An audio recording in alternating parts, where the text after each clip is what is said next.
फुर्सत का समय नहीं मिलता है, क्योंकि उस भगवान से वादा किया था, हे प्रभु कि अब प्रभु कृपा करो यही भांति सब तज भजन करब दिन राति। पर किसी से पूछो भैया तुमने क्या तजा, तो वो कहता है भगवान का भजन नहीं करता हूं, बाकी सब करता हूं। आखिर इस संसार में आकर भगवान का भजन भूल गए, बाकी दुनियादारी में सब लोग फंसे। और जो समय है बड़ा कीमती है।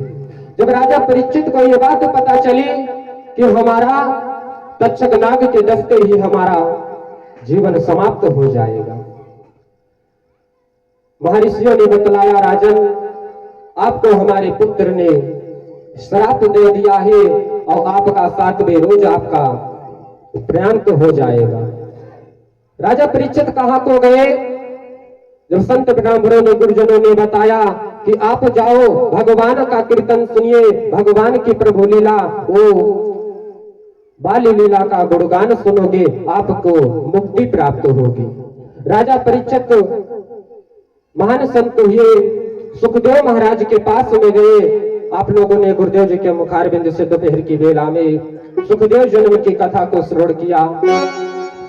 जब सुखदेव जी के पास में गए परीक्षित महाराज, वहां पर 88,000 ऋषि मुनि बैठे हैं।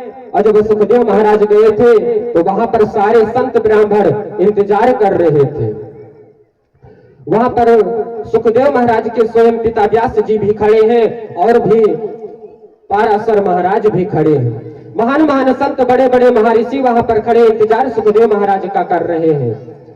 और वो सुखदेव महाराज तो बहुत छोटे हैं, 12 वर्ष के बतलाया गया है कि थे, मगर उनको इतना ज्ञान था जो संपूर्ण कथा को वो जानते थे।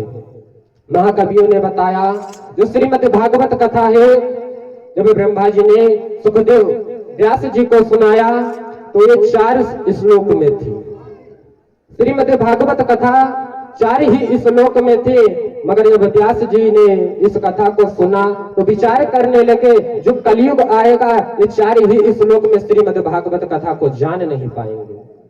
तो उन्होंने अपनी कवि लेख में जो भी आया, उन्होंने उन 4 श्लोकों को व्याख्यात करते करते बहुत बड़ी श्रीमद् भागवत कथा की।